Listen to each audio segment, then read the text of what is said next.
Silk Smita ಈ ಹೆಸರು ಕೇಳಿದ್ರೆ ನಮಗೆ ಮೊದಲು ನೆನಪಾಗೋದು ಒಂದು ಸುಂದರವಾದ ಮುಖ, ಬಳುಕುವ ಮೈಮಾಟ, ಮೈ ರೋಮಾಂಚನಗೊಳಿಸುವ ನಟನೆ ಹಾಗೂ ಮುದ್ದಾದ ಆ ಎರಡು ಕಣ್ಣುಗಳು. ಸಿನಿಮಾ ಚಿತ್ರರಂಗದಲ್ಲಿ ಮಿಂಚಿನಂತೆ ಬಂತು ಮರೆಯಾದ ಆ ನಟಿ ಅದೆಷ್ಟು ಅವಮಾನಗಳಿಗೆ ಸಾಕ್ಷಿಯಾದ್ರು. ಇಂತಹ ನಟನೆಯ ಜೀವನಗಾಥೆ ಆಧರಿಸಿದ ಸಿನಿಮಾ ಬರಲಿದ್ದು ಇದೀಗ ಟ್ರೈಲರ್ ರಿಲೀಸ್ ಆಗಿದೆ. ಹೌದು, ಅಂದು 1960 ಡಿಸೆಂಬರ್ 2 ಆ ದಿನ ಆಂಧ್ರ ಪ್ರದೇಶದ ಪುಟ್ಟ ಗ್ರಾಮದಲ್ಲಿ ವಾದಲ್ಪಟ್ಟಿ ರಾಮುಲು ಹಾಗೂ ಸರಸಮ್ಮ ದಂಪತಿಗಳಿಗೆ ಒಂದು ಮುದ್ದಾದ ಹೆಣ್ಣು ಮಗು ಜನಿಸಿತು. ನೋಡೋಕೆ ಮುದ್ದಾಗಿದ್ದ ಆ ಹೆಣ್ಣು ಮಗುವಿಗೆ ವಿಜಯಲಕ್ಷ್ಮಿ ಅಂತ ಹೆಸರಿಟ್ಟರು. ಅವರೇ ಇಂದಿನ ಸಿಲ್ಕ್ ಸ್ಮಿತಾ. ಆ ದಿನ ಯಾರೂ ಕೂಡ ಅನ್ಕೊಂಡೇ ಇರ್ಲಿಲ್ಲ ಈ ಮಗು ಮುಂದೆ ಪಡ್ಡೆ ಹುಡುಗರ ನಿದ್ದೆಗಿಡಿಸುವ ಮಾದಕ ನಟಿಯಾಗ್ತಾಳೆ ಅಂತ. ಬಡ ಕುಟುಂಬದಲ್ಲಿ ಜನಿಸಿದ ವಿಜಯಲಕ್ಷ್ಮಿ ಅವರು 4ನೇ ತರಗತಿಗೆ ವಿದ್ಯಾಭ್ಯಾಸವನ್ನ ನಿಲ್ಲಿಸಿದ್ರು.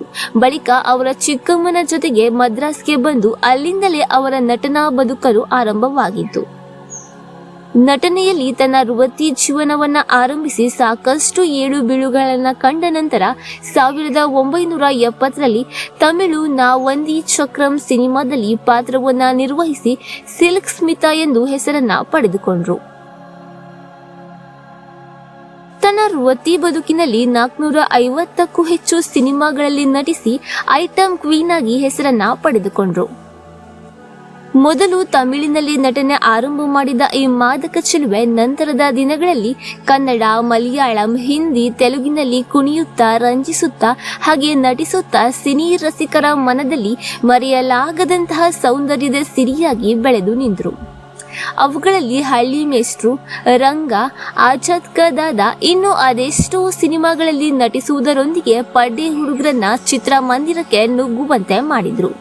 ಈಗ ಪಡ್ಡೆ ಹುಡುಗರ ಹಾರ್ಟ್ ಫೇವರೇಟ್ ಸೌಂದರ್ಯ ರಾಣಿ 1996ರಲ್ಲಿ ಚೆನ್ನೈನಲ್ಲಿ ಆತ್ಮಹತ್ಯೆಗೆ ಶರಣಾಗಿ ಸಿನಿ ರಸಿಕರ ಕಣ್ಣುಗಳನ್ನ ಒದ್ದೆ ಮಾಡಿದ್ರು.